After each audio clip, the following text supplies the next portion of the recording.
अऊज़ु बिल्लाहि मिनश्शैतानिर्रजीम बिस्मिल्लाहिर्रहमानिर्रहीम अल्लाहुम्मा सल्लि अला सय्यदिना मौलाना मुहम्मदिन वअला आलिहि वसहबिहि व बारिक वसल्लम।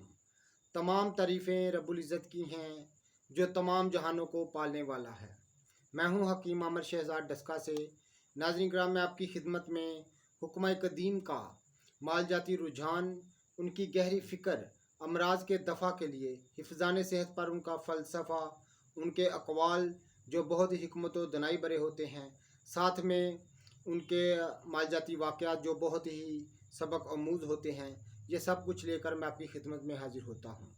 और साथ में जड़ी बूटियों की सही शक्ल व सूरत, उनके सही नाम, उनके सही फ़ायदे मैं आपकी खिदमत में अर्ज़ करता हूँ। जितने भी मेरे दोस्त अहबाब चैनल पर नए हैं वो चैनल को सब्सक्राइब ज़रूर किया करें, बेल आइकन को ज़रूर प्रेस किया करें ताकि हर नई आने वाली वीडियो का नोटिफिकेशन आपको मिलता रहे। इस वीडियो में ख़ास तौर पर मैं बात करने जा रहा हूँ हुक्म कदीम की गहरी फ़िक्र के तहत कि ग़ज़ा की इंसान को ज़रूरत क्यों है। तो इस पर मैं कौल लेकर आया हूँ आपकी खिदमत में अरस्तू का। मशहूर यूनानी फ़लसफ़ी अरस्तू का कौल है। अरस्तू कहता है कि इंसान हिस्स की वजह से हैवान है। ये इंतहाई हिकमत और दनाई भरी बातें हैं नाज़रीन किराम, जो मैं आपकी खिदमत में लेकर हाज़िर होता हूँ और बड़ी मेहनत के साथ, बड़े मताले के बाद। तो अरस्तू का कौल है कि इंसान हिस्स की वजह से हैवान है, अक्ल की वजह से मुफक्कर है, और हरकत और ग़ज़ा खाने की वजह से नामी है, यानी इंसान है। इंसान अपनी बका के लिए इन चीज़ों का मोहताज है जो इसकी नौ को कायम रखें।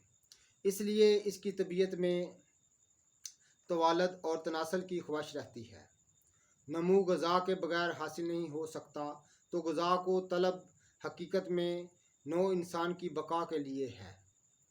अरस्तू का कौल है कि हर सांस लेने वाला जानदार की बका तीन चीज़ों से है: क़ुव्वत गाज़िया यानी हज़म की क़ुव्वत, हरारत गरीज़िया तो क़ुव्वत गाज़िया नफ्स नामिया की पहली क़ुव्वत है। ग़ज़ा की तारीफ़ हकीकत में एक चीज़ का इस्तिहाला दूसरे हाल की तरफ है। इस्तिहाला इस तरह हो कि मुस्तहील की कैफियत में अज़ाए का सबब हो और इससे मुल्हक हो और मुत्तसल हो जाए, इसके साथ कायम हो। तेल चिराग के जलने की क़ुव्वत में इजाफ़े का सबब है, लेकिन तेल चिराग से मुल्हक व मुत्तसल है, ना इसके साथ कायम रहता है। इसलिए तेल को चिराग की ग़ज़ा नहीं कह सकते।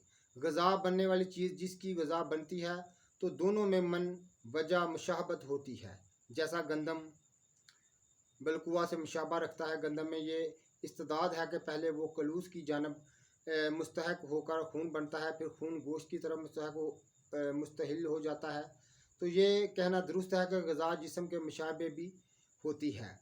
तो नाज़रीन किराम, ये हुक्म कदीम की इंतहाई नसीहत भरी बातें, उनके अक़वाल मैं आपकी खिदमत में अर्ज़ करता हूँ ताकि हम इन चीज़ों को जान सकें, इन चीज़ों को समझ सकें कि हुक्म कदीम की गहरी फ़िक्र को हम समझ सकें, इन चीज़ों को। तो जितने भी मेरे दोस्त अहबाब चैनल पर नए हैं वो चैनल को सब्सक्राइब ज़रूर किया करें, बेल आइकन को ज़रूर प्रेस किया करें। ऐसे ही नसीहत बड़ी बातें हुक्म कदीम की मैं आपकी खिदमत में हिफ़्ज़ान सेहत पर और अमराज के दफ़ा के लिए लेकर आता रहता हूँ। तो नाज़रीन किराम, वीडियो को शेयर कीजिएगा, लाइक कीजिएगा। जिस शख्स ने भी, दोस्त अहबाब ने हमारे साथ रब्ता करना हो, को मशवरा करना हो, तो आप हमारा नंबर नोट कर लीजिए 030685988098। ये हमारा नंबर है, इस नंबर पर आप हमसे रब्ता कर सकते हैं। तो नाज़रीन किराम, इंशाअल्लाह ताला अगली वीडियो में मिलेंगे। अल्लाह हाफ़िज़।